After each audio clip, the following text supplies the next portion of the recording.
MedinaForTexas.com, MEDINA for Texas.com. As much as I like Kinky Friedman, he probably doesn't have that much of a chance of winning, and he'll just pull libertarians and independents away. I have looked at her policies, her platform. She is, I know, a Ron Paul supporter, and I'm going to support Debra Medina for governor. She's in major polls, has been as high as 72% in Texas monthly polls. In fact, they've had the poll multiple times. She began at 44.58, or right at 45%. She's now grown in the latest poll to 72% in a statewide Texas monthly poll. Other polls show her neck and neck or leading or only slightly behind. People don't like Kay Bailey Hutchinson, who is a steering committee member of the North American Union Bilderberg Group, on record. That's in mainstream news. Rick Perry bragged to the Dallas Morning News that he was violating the Logan Act, federal law. In 2007, he went to Istanbul, Turkey, and spoke to the private group who's involved in taking over a lot of Texas utilities. But he's only been a speaker, being vetted by Bilderberg. She is a steering committee member. There's only 4 in the United States out of 125 world leaders. She is bad news all the way. Rick Perry is absolutely terrible as well for NAFTA and GATT, open borders, though he acts like he isn't. He supports the NAFTA superhighways, the Trans-Texas Corridor, trying to block the legislature from blocking it twice. So he wears a big hat, but he's all hat and no cattle. He is an inch deep, a mile wide. I'm telling you, the more I learn about Debra Medina, MedinaForTexas.com, the more excited I get. Now, I told you last hour, Ron Paul is going to run for president in 2012 unless he has any medical problems, and thank God right now he's in great shape and jogs several miles a day and rides his bike several miles a day. But we need to draft him to run early, and we need to support his son, who I told you was going to run 6 months before it was announced that Rand Paul was going to run for U.S. Senate, and he's going to win unless there's election fraud. We need to come out and get the word out, just like we did on the flu vaccine being dangerous. 70+% 6 months ago said they were going to take the H1N1. Now it's only about 30% saying they're going to take it.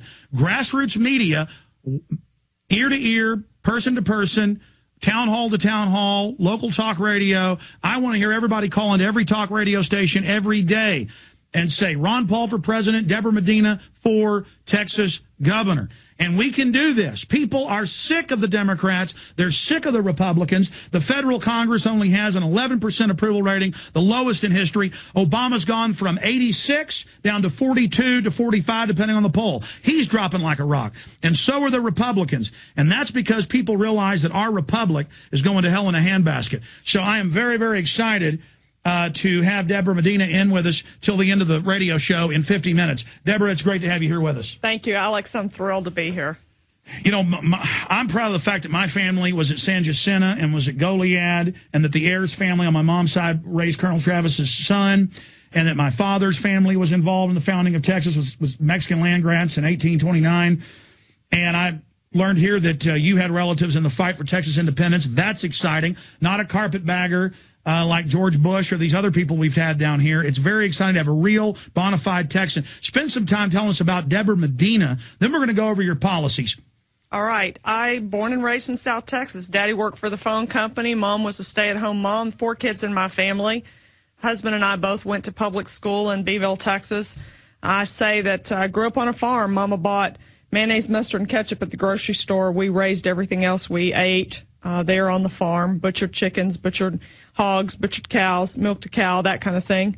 Registered nurse by profession, moved with my husband in 1989 to Wharton, Texas, and have been very active in politics. Your listeners may know that Wharton is smack dab in the middle of Ron Paul's congressional district. So I have grown up politically, if you will, under his mentoring, understand a little bit about economics and the rightful role of government, the proper role of government in our lives, and got tapped, actually, as I was in Houston preparing for an In the Fed rally, helping the organizers in Houston get ready for that first In the Fed. You'll remember we held those all over the country at every Federal Reserve Bank last November. And it was November a year ago that someone said, Debra, why don't you run for governor? I knew right away that I didn't like the choices we were going to have come March of 2010. It took me about 4 months to decide I would get in this race, and I'm fighting for all I've got. We're seeing people jumping on board every day, and we really need help to make sure that we win this race in Texas. Sure. I mean, Kinky's a nice fellow, and I want to be able to support him. But when I had him on 4 or 5 months ago, you hadn't yet declared you weren't on the radar yet, or you were just getting ready to.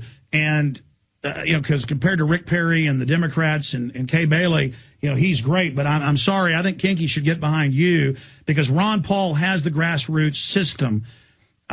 He became a focal point for people that understand the shadow government, the New World Order, this entire system.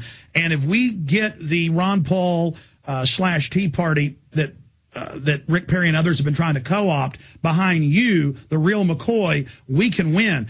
And I think that you grew up on a farm, that you are a nurse, that you have a great record, that you are a Ron Paul supporter, that you got drafted, that you got tapped. That's what we need. We don't need another slick lawyer. We don't need another slick politician. We don't need some globalist stooge like Kay Bailey Hutchinson. All the other candidates are a nightmare, except for Kinky. He's a nice fella.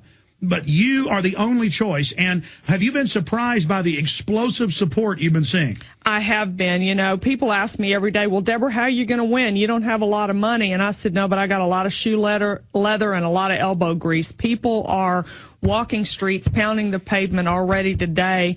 I feel like we've got waitresses at the window saying, give me food, give me food. They are hungry to get out there and do the work. And it's through the alternative media that message is getting out. And we need to give people some marching orders today. I hope we can do that on your show, help people understand how they can help us win this race. It's real important. And I want to be clear.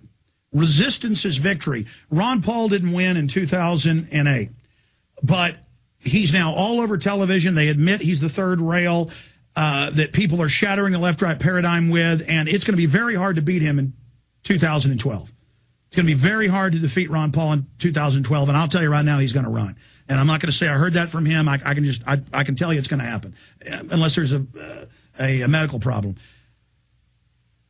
We have people running for Senate, running for House. Even if you don't win this time, it's going to grow the Texas Ron Paul libertarian, true conservative base. But you actually have a great shot. But even if you lose, the pounding the pavement, the money that's donated, that goes towards injecting alternatives. Then as things get even worse, next time we'll have an even better shot. But again, you have a shot on winning because of Ron Paul and the grassroots support.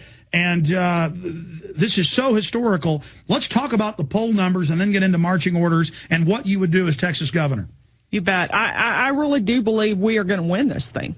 And I think that we're seeing evidence of that every day. People don't know how to put their hands around what's happening in these tea parties. They're so used to having an executive director of some association or another that they can call and say, what do your members think? You can't do that with Rick Perry's getting booed. Senator Cornyn's getting booed by conservatives. We're tired of it. That's right. We don't want some guy with a big cowboy hat who can't ride a horse up there. Agreed.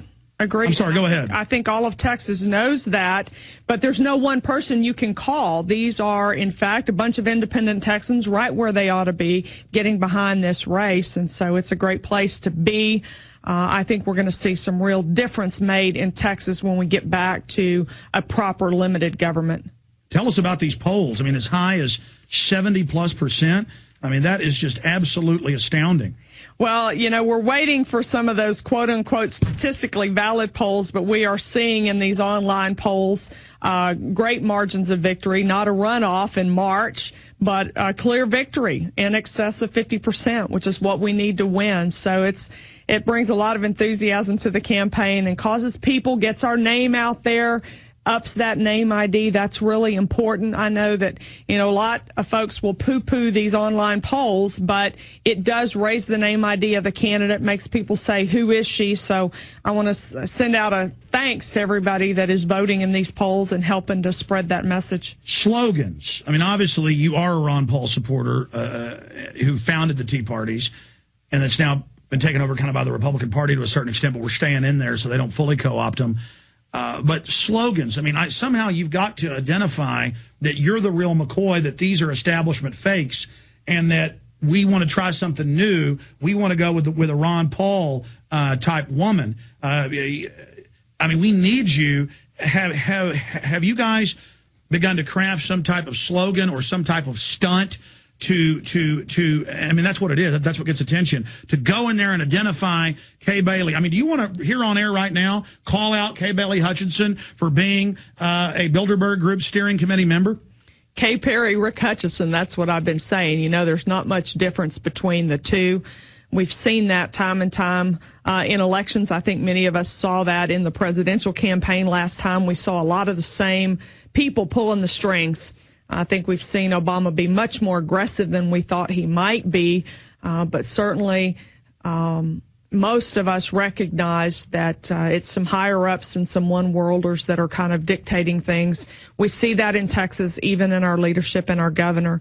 I just met today with the Texas Association of Manufacturers, and I was told by an individual there on more than one occasion today, we're scared.